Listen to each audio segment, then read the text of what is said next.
I'm Charles Mereday, and I'm in the restaurant business. In my 20 years as a chef and restaurant owner, I've been able to work and eat in some of the great kitchens around the globe. There's a whole side of the restaurant that most people will never get to see. So now, I want to take you to the back of the house, into kitchens of some of the best chefs in the world.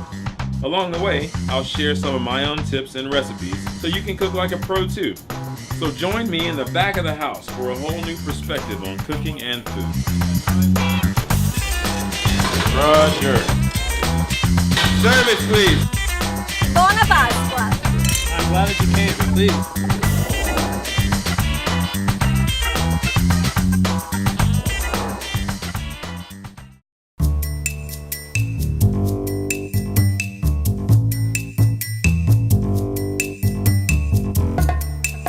All right, so this week on Back of the House, we're headed to Miami, and we're taking you into the absolute hottest spots in town. We are visiting Red the Steakhouse with Chef Peter Botti. Incredible.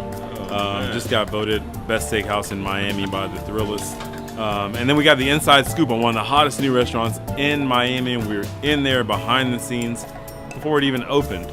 And that's the Modern Garden. And incredible. Chef Ben Goldman just doing some hot new things. Young, passionate, disciplined, focused chef. One of the best chefs we've ever had on the show. Really excited to show you what he's doing at the Modern Garden. And then next week we're going to go back to Miami and we're going to visit their parent restaurant, which is called Sea Spice. Beautiful setting, right on the river, overlooks Brickell. Just amazing. So, just make sure you stay tuned and stay with us as we check out Miami and we stay on the road and bring you some exciting things.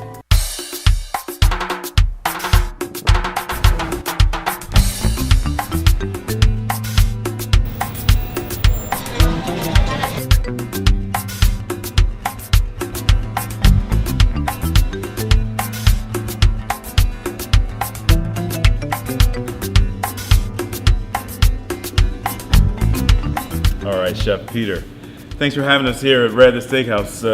Man, I heard it's the hottest thing in town. If you're coming here to Miami and you want great beef, this is the place to come. You're not going to get a better cut of steak anyplace else in the country but here. We sell nothing but certified Angus beef prime. It's the top 1% of all USDA graded cattle, and we're the #1 seller in the world right here. Wow, right here at Red? Right here. That sounds pretty big right there. That is pretty big. Tell me a little bit about the philosophy here. We're like a really chef-driven steakhouse, kind of taking the principles of a fine dining restaurant and applying them to steakhouse cuisine. Usually steakhouses, the steak is important and they don't contradict the other things there, but we make everything in-house, our own sauces, all our vegetables come in fresh, local when they're available, fish local when it's available, and we really kind of take the extra step to find those perfect ingredients to make this place hum. So what do you think about doing business in South Beach? I know it's definitely a big party place. Are people serious about dining here? They're serious about dining here. A lot of people are, because they're on vacation. I think that it kind of leads to a thought that maybe you kind of forget yourself a little bit while you're here, and I kind of like to help people kind of have that great dining experience and people walking out of here saying this is the best meal they ever had, which makes me proud and very happy and makes it a great place to come to work every day. What's your favorite here? Our steaks are so phenomenal that it's caused me to kind of elevate the rest of my game up to that level. So, which is, can be a challenge, but, it's a steakhouse. Our steaks are, bar none, the best steaks you're gonna get anywhere else in the entire country. And I'm gonna show you guys those today. You're gonna see some great things. Chef, man, you got some serious beef right here, brother. Absolutely. You're looking at a 64-ounce double cut tomahawk. This is a dry aged single cut tomahawk, and here we have our 48-ounce porterhouse strip and fillet. Little best of both worlds here for you. And this here is our Japanese Wagyu beef. Man, this look is how beautiful that is. Yeah, that's a different kind of steaking experience from this. You want that kind of steak, kind of cutting that with that knife. That's what you go with this or here, any one of these. This melts in your mouth and disappears before you even need a chance to chew it. That's right. So I'm gonna cook for you guys this dry aged today. It's one of our signature items here. People love it. Not too overly dry aged, but got great roasted on the bone flavor. So let me cook that for you and you see what you think. Man, I'm excited about this. Man, look at this thing. This is unbelievable. We season everything with just very natural stuff. Just a little bit of kosher salt and freshly ground black pepper. I'm gonna put it in our broiler here at about 700 degrees and roast this thing off for you. Chef, tell us a little bit about why you choose the broiler for cooking steaks. You know, That's a classic technique. But that's it is, and actually it kind of fell off for a while, and people were doing, you know, wood-fired grills and whatever else. This gets the nice char and that sear, that crust that you want in your steak.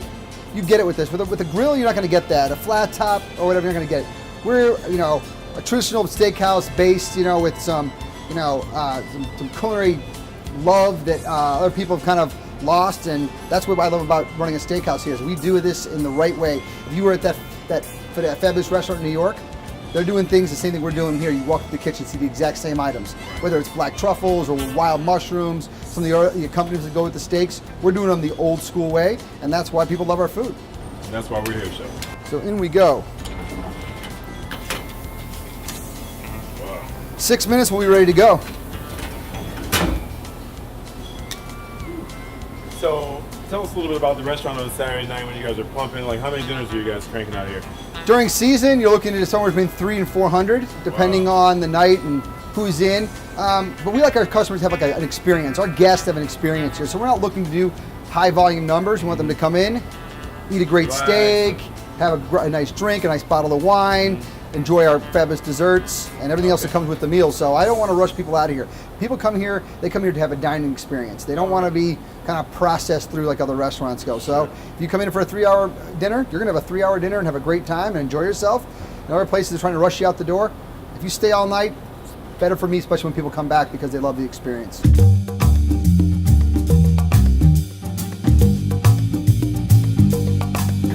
Flip this over.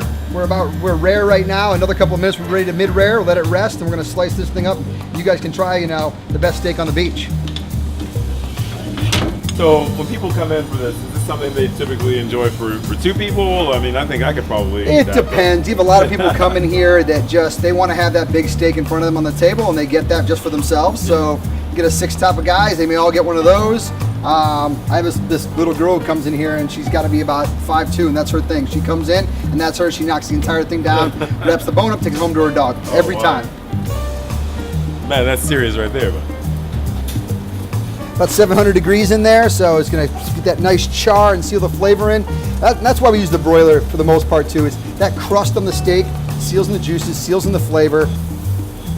How do you eat your steak? Rare and mid-rare? Well, rare and mid-rare. Man after my own heart. Yeah. There you go. Beautiful, huh? Doesn't get any better than that. Seriously. So another thing that we do here that other places probably don't do, and I don't know because I only speak from what I do in my own restaurant, is we're gonna let this rest for a couple of minutes. Sure. All right, let it rest, let all those juices go back into the steak, have that nice, you know, beautiful mid-rare steak comes out where it doesn't look like there's a red eye in the steak. Yeah. We always call it the old red eye if it goes out too quick, and actually the steak is cooked the right way, but hasn't had a chance to rest. We're gonna let this rest. I'm gonna slice this down for you guys. I'm gonna give a little bit of our signature steak oil on top. Oh, beautiful. And then we're gonna go from there and enjoy. Tell me about the steak oil. A lot of the rest steak roasts, they put in butter, sizzling butter or whatever else. These steaks have so much fat and they don't need any extra fat. So I add a little bit of extra flavor to them. So fresh herbs, a little bit of garlic, and just a tiny bit of ojillo pepper flake, just for that slight bit of spice on top there. People love it. We baste it on top. It's a flavor enhancer. Sure. It's not to add any other flavor to the steak besides just a little extra fresh herb pop. That sounds amazing.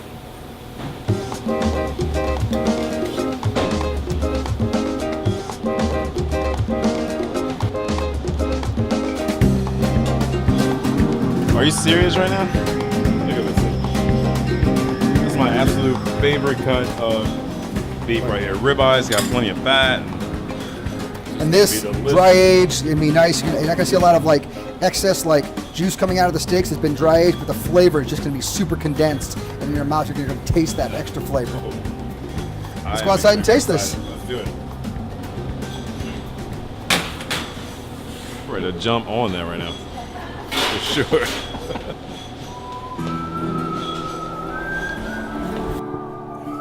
Oh man.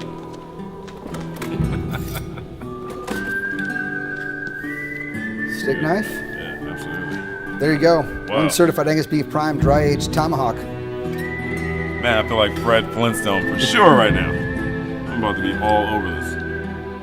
Wow. That's how I like it too. Nice and rare. Beautiful. My favorite cut of meat.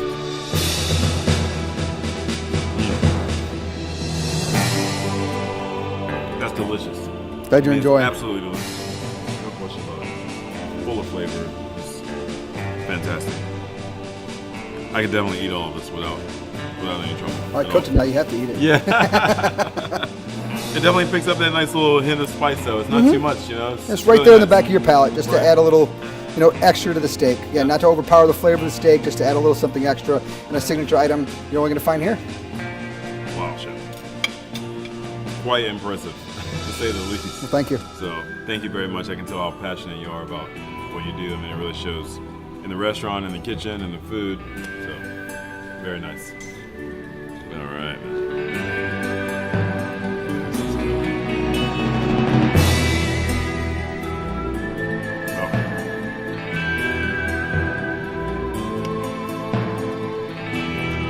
Jeff, so we're going to come back later when it's popping back there and see what's going on in the kitchen in the middle of service and when you're grinding. You come back and see my controlled chaos. You're always welcome to do so. So I'll see you tonight. Beautiful. Thanks Thanks a lot. Good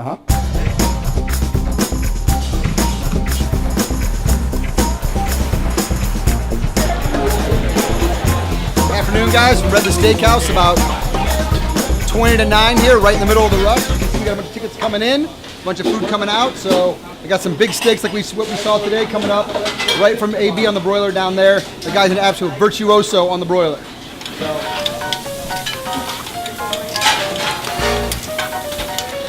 Please plate, Dijon, Oliver. We have 2 lobster mac, 2 crabs, 2 broccoli, 2 truffle mash, 2 gratins. We have 2 sides of frites. Lobster mac and cheese right there. Potato gratin there. We got a couple other sides coming up here. 2 truffle mash are coming up. This is our lobster mac, 4 cheeses. We shell a pound and a quarter lobster and toss them in with the cheeses and the Mereday. Bake it off.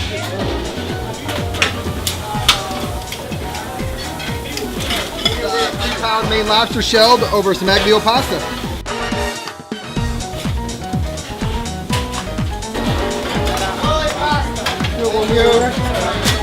Sides, what are you missing? 2 asparagus on that? Yeah, right. 2 breads, 2 chocolate, please. 2 fries,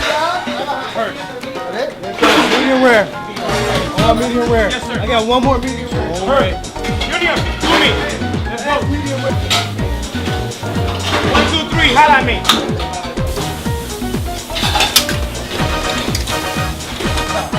Guys, medium chop right here. Medium. Thank you. Medium rare right here. Hurry. Come on. Ham, orange mushrooms, green spinach, truffle mash, asparagus broccoli.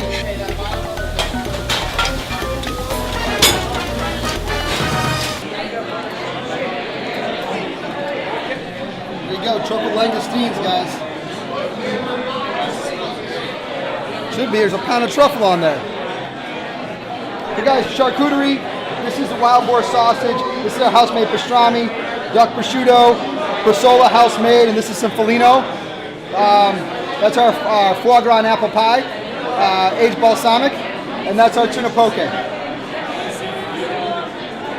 Guys, enjoy. I'll be back in a minute. Well, I'm here until about midnight, but on the weekends we're here until 1 a.m. Friday and Saturday, the kitchen is open till 1. The kitchen's open until midnight. So if you sit down by that point, we're going to serve you as long as you want to stay and eat and enjoy the food here. I love what I do. I love the kitchen. I love the excitement. You saw it earlier, just the rush that comes in here. Every day is a new challenge.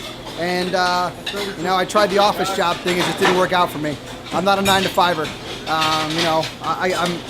I'm up and I'm at work in the morning and I stay until you're done. So I'm a morning guy, Get here at 10 and, leave after midnight or 1 a.m.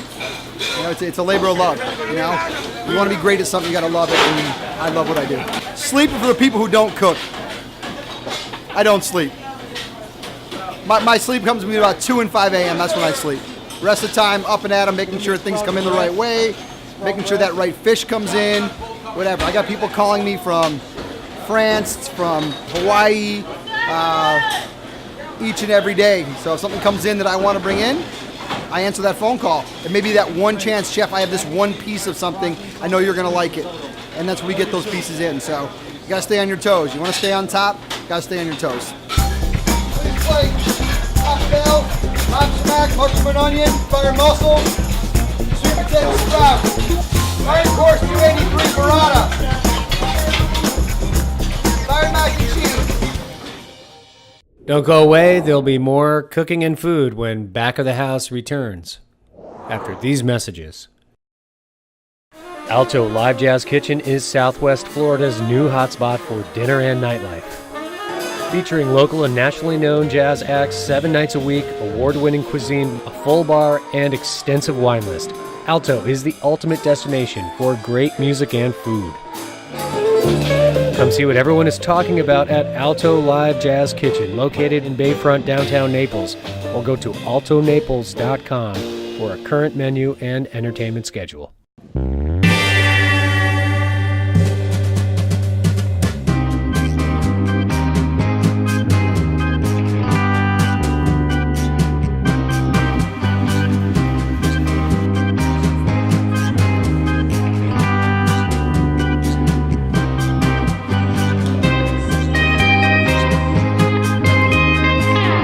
We are live in Miami, and it's just incredibly beautiful. I mean, we're here at Sea Spice and the Modern Garden, and it's just unbelievably beautiful location right here on the waterfront. Boats going by, absolutely amazing. And I've heard fantastic things about the chef, and I'm really excited to try the food. The concepts are very modern and very unique. Overall, Miami has just been an incredible experience. So I'm glad that you guys are here with me and enjoying this with me. So, Chef, so tell me a little bit about the style of food and the philosophy that you have implemented here. Okay, so what Modern Garden is, it's split into 2 concepts. And we have crudos, tiraditos, and sashimi-style plates, which makes up half of the menu. The other half of the menu is ocean rocks, or volcanic rocks, that we serve tableside. And we actually give the diner or the customers an interactive dining experience. So what we'll do with that is give them charcuterie, different fishes, different meats, and they'll be able to cook all of their own meats tableside. I mean, it sounds like a really cool concept. Tell me a little bit about what you're going to make today. So today I'm going to show you guys, I do a foie gras cremeux made with Bitterman's high variammer, and then I also do a tuna tataki to complement that. And what that does is it sort of embellishes where I came from and sort of the vibe of Miami and this restaurant, and it sort of plays hand in hand with one another. So I'm using ingredients like ají amarillo to throw in a little bit of that Peruvian style cuisine. And then I've got, the foie cremeux, which is my French background. Okay. And then the tuna tataki, which is my Japanese. Asian, Japanese. Yeah. Very nice. So you want to get started? Yeah. So here we have fresh yellowfin tuna. So just a simple seasoning, because we really want to bring out the flavors of the fish. It's all fresh fish. It's beautiful. Lightly cook the outside.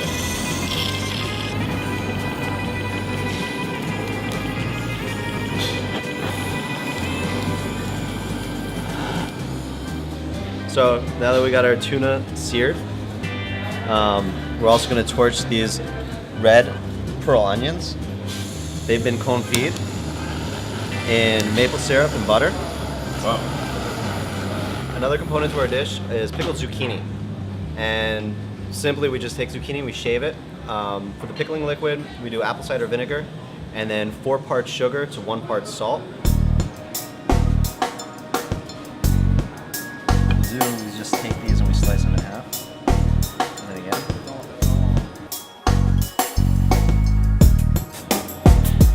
I'm going to show you guys really quickly how we do our candied hazelnuts. The bubble starts to slow down a little bit and our hazelnuts are completely coated with simple syrup. Pull them out, we let them cool down, and then we're going to toss them. So lastly, as a sauce to go with the dish, we're going to do an ají amarillo sauce. So we get fresh ají amarillo peppers, and then we cook them down and peel them. In a blender, we take the ají amarillo, half an onion, and 2 cloves of garlic, and then we take a little nub of ginger, slice it up, and put it in there.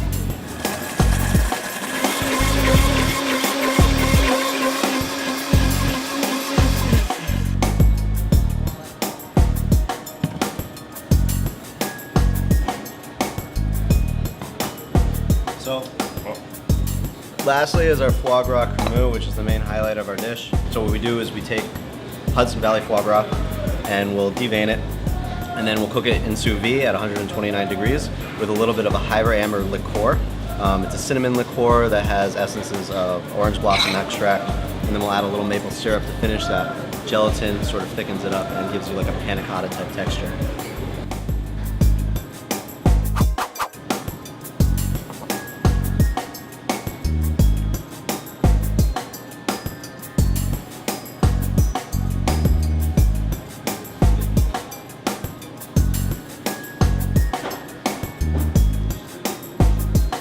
Take some of our candied hazelnuts and right on top of the foie gras.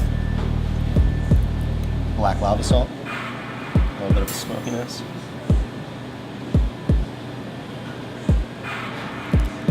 And then lastly,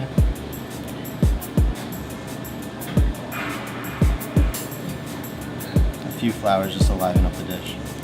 Wow. Okay, so what we got here is tuna tataki with ahi amarillo sauce, foie gras panna cotta with candied hazelnuts and confit pearl red onions on top. Chef, that looks fantastic. Thank you, Chef. Literally. I mean, it's beautiful. I'm sure it's delicious, but it really is just striking.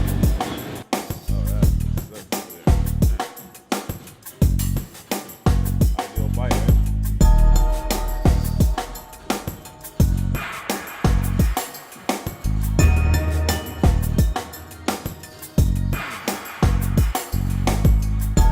That's a home run, man. Seriously. Wow.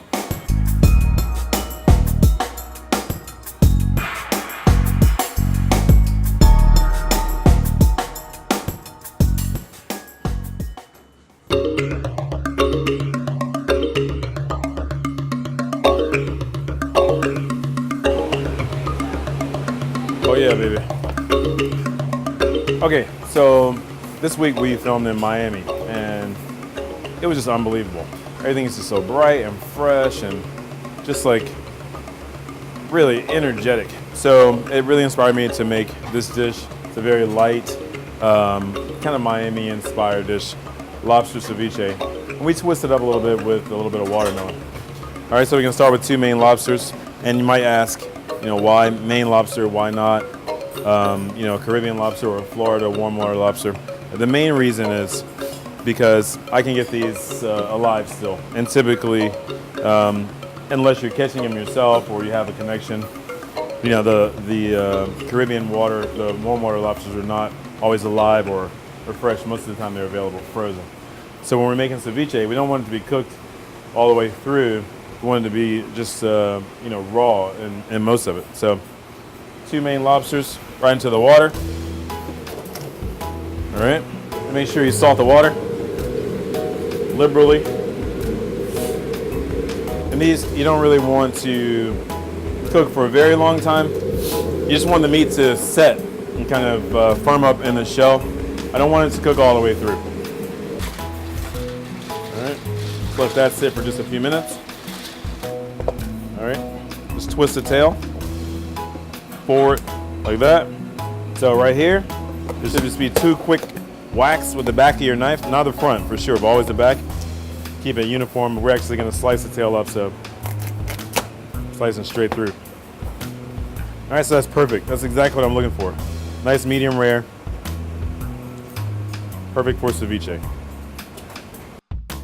Ceviche is typically a dish that's cooked completely with acidity of some sort. It usually starts out with a raw seafood product, and you marinate it in lime juice or something acidic to actually change the texture of the meat. In this case, we're not starting completely from raw. We're just starting from about medium raw, for lobster especially. All right.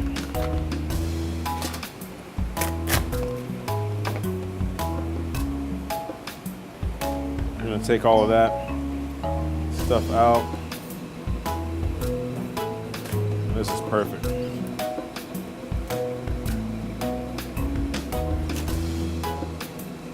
It's absolutely beautiful. So now we're gonna assemble the ceviche. We'll start with the tail. Just gonna slice this up a little bit. Larger pieces for me. I like to have some texture. I don't want there to be any question about what it is. Lobster. Right?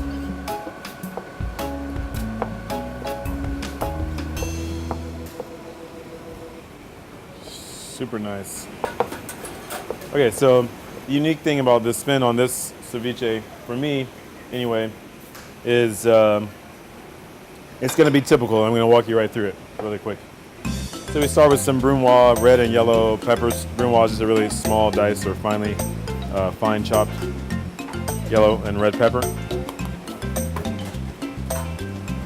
I'm using shallots. You can also use red onion, but because this is lobster, I really do want the flavors to be a little bit mellow. I don't want them to be really, really pungent. So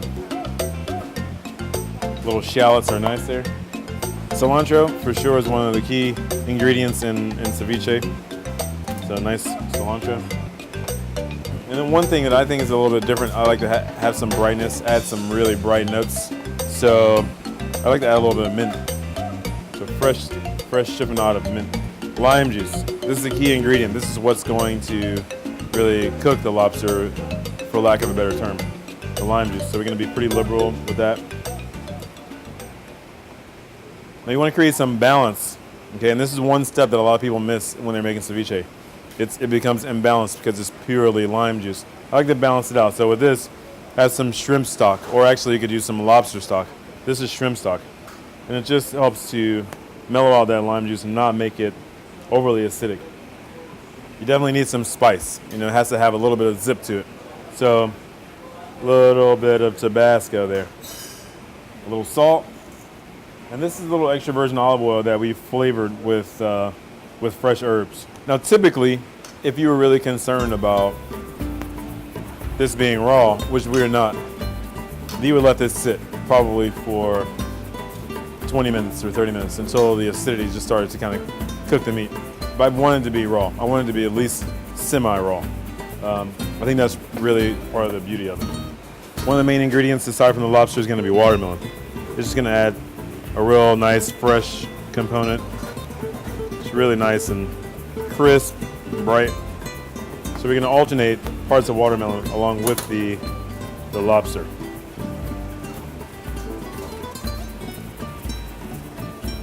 Okay. A little bit more lobster. Finish it with this bad boy right here on top. You want to make sure you get some juice in there. All right, this is a juicy dish. All right, then we're just gonna finish it with some micro cilantro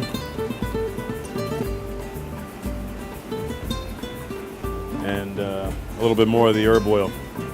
And there you go, lobster ceviche with watermelon.